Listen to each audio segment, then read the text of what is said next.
Sahabat yang dikasihi oleh Tuhan Yesus Kristus, mari sekarang ini kita berdoa. Kami mempersiapkan diri mendengar kebenaran firman-Mu, nyatakanlah kebenaran sabdamu kepada kami. Kami mohon dalam nama Bapa, Putra, dan Roh Kudus. Amin. Sabda Tuhan terambil dari kitab Keluaran pasal yang kedua, ayat yang ke-17. Lalu datanglah gembala-gembala yang mengusir mereka, tetapi Musa bangkit menolong mereka dan memberi minum kepada kambing domba mereka. Sahabat yang dikasihi oleh Tuhan Yesus Kristus, ada kata mereka dalam teks kita, dan itu kata yang sama tetapi diperuntukkan bagi pihak yang berbeda. Yang pertama dalam teks kita itu ceritanya adalah ketika Musa itu membela bangsanya di depan orang Mesir yang menindas, dan itu sudah mulai tersebar beritanya sampai ke istana, membuat dia harus melarikan diri dan kemudian larilah dia ke Midian. Di sana di satu sumur yang itu sebagai tempat untuk memberi minum kepada domba-domba, ada sekelompok kawanan domba yang dibawa ke situ, dan para gembalanya itu para perempuan. Dan ini adalah anak dari Imam Midian. Kemudian ada kelompok gembala-gembala yang lain, para laki-laki yang kemudian mengusir mereka. Mereka mengusir mereka.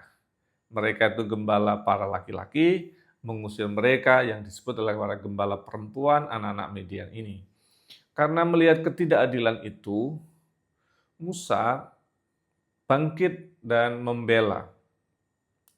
Dia melawan gembala-gembala laki-laki yang berlaku tidak adil itu, yang tidak mau ngantri, kan ini sumur untuk semua, sumur untuk bersama-sama, tetapi ternyata kekuasaan membuat ketidakadilan.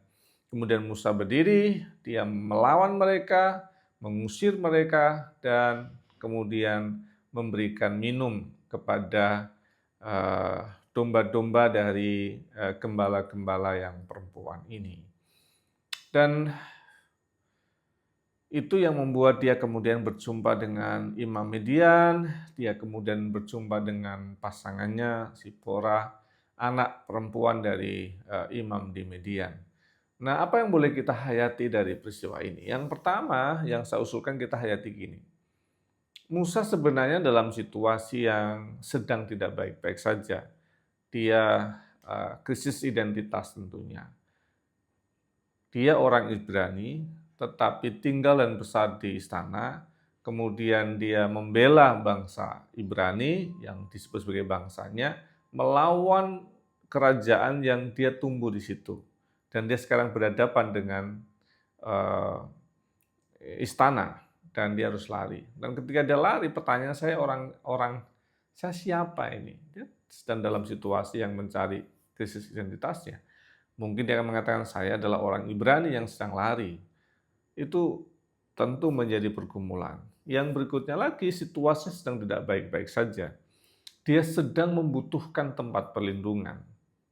Harusnya dia berbaik-baik dong. Berbaik-baik sama yang punya kekuatan di situ untuk dia bisa berlindung dan aman. Ternyata enggak.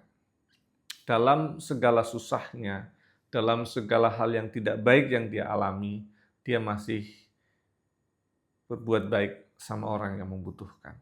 Saya kira ini penting banget untuk kita hayati. Kalaupun hidup kita tidak baik-baik saja, tidak berarti panggilan berbuat baik pada orang lain itu hilang. Kita harus tetap memperjuangkannya. Kemudian yang kedua yang boleh kita hayati adalah spirit seorang pemimpin, ya. Dia tidak rela ada ketidakadilan.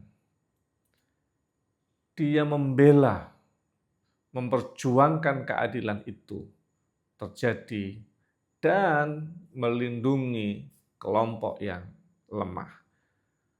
Ini sesuatu yang penting saya kira untuk kita boleh hayati dan kita tanamkan buat diri kita dan juga anak-anak kita.